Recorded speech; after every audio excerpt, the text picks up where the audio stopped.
dan kompleks ini, gereja dihadapkan pada sebuah kenyataan yang tidak bisa diabaikan. Semakin banyak kaum muda yang mulai menjauh dari iman. Dunia menawarkan begitu banyak hal kebebasan, teknologi, hiburan yang seringkali terlihat lebih menarik dan instan. Namun di balik itu semua, muncul pertanyaan yang lebih dalam. Apakah ini hanya sekedar tren zaman? Apakah ini hanya menjadi tanda bahwa ada sesuatu yang perlu kita perbaiki dan dalam cara kita menghadirkan iman pada kaum muda? Oh iya teman-teman, aku tengok sekarang banyak kaum muda yang malas pergi ke gereja. Bahkan mereka bilang gereja itu sangat membosankan dan tidak relevan bagi kehidupan mereka. Iya ya, aku juga sering dengar begitu. Tapi menurutku masalahnya bukan cuma dari luar. Bisa saja karena mereka belum benar-benar membangun iman dalam hidup mereka. Benar sekali teman-teman, yang dimana banyak yang ikut kegiatan gereja, tetapi itu hanya sebatas aktivitas mereka saja. Mereka itu belum sungguh mengenal Tuhan secara pribadi. Jadi ketika mereka menghadapi masalah, iman mereka itu mudah sangat goyah. Jadi pastoral pemuda itu sebenarnya bukan cuma sekedar membahas acara yang seru dan menarik. Bukan, acara itu penting, tapi bukan yang utama. Yang paling penting itu adalah bagaimana kita mendampingi mereka, menyentuh hidup mereka secara utuh, iman, emosi, bahkan pergulatan dalam hidup mereka sehari-hari. Berarti pendekatannya harus lebih personal ya, bukan hanya di formal. Kalau kita lihat dari kitab suci, sebenarnya Tuhan sudah lama melibatkan pemuda dalam karyanya. Iya, misalnya itu seperti Elisa yang dipimpin oleh Elia. Itu bukan hanya sekedar hubungan guru dan murid, tetapi relasi yang dekat. Elisa belajar langsung dari kehidupan si Elia. Contohnya itu seperti Elisa yang dibimbing oleh Elia. Ini menunjukkan model pendampingan yang dekat dan nyata, yang dimana Elia tidak hanya mengajar dengan kata-kata saja, tetapi juga melalui hidupnya mengajak Elisa berjalan bersama, melihat dan mengalami langsung panggilan Tuhan itu. Dari sini teman-teman, kita belajar bahwa kaum muda tidak cukup hanya diberi nasihat saja, tetapi perlu didampingi secara pribadi juga, diajak berproses dan diberi teladan nyata dalam kehidupan mereka sehari-hari. Tetapi bukan cuma ini juga, Paulus dan Timotius juga begitu. Paulus bukan hanya mengajar, tapi mempercayai Timotius untuk ambil bagian dalam pelayanan.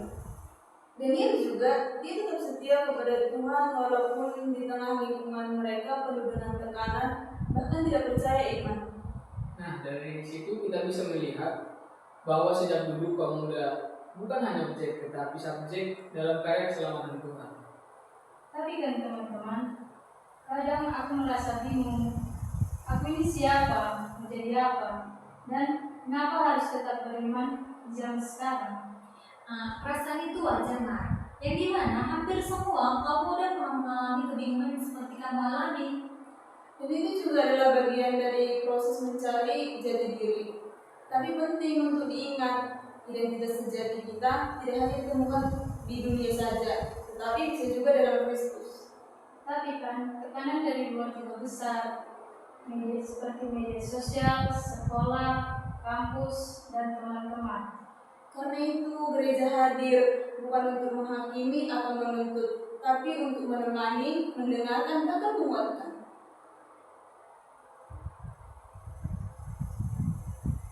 Kalau begitu, apa yang seharusnya dilakukan gereja supaya bisa dekat dengan kaum muda?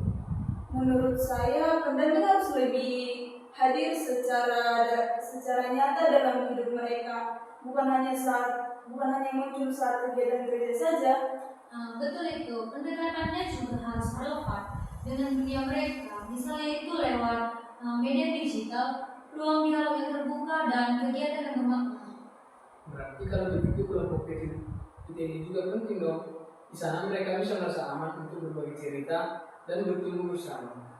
Iyalah, yang paling penting itu adalah relasi yang tulus. Tanpa relasi, program hanya akan menjadi kegiatan tanpa makna.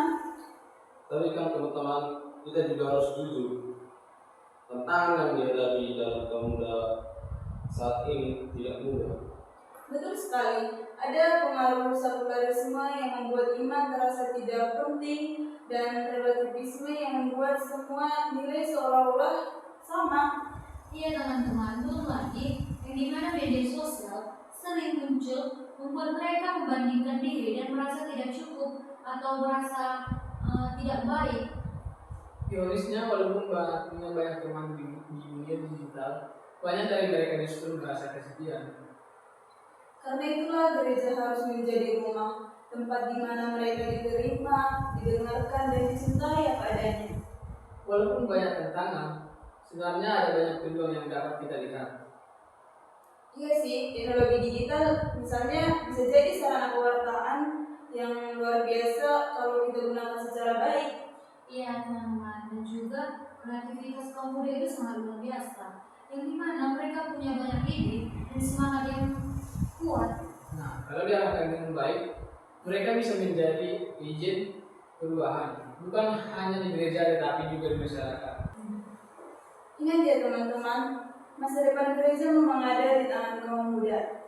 Tapi lebih dari itu, mereka adalah bagian dari gereja hari ini. Mereka perlu dibimbing, ditemani, bahkan dipercaya.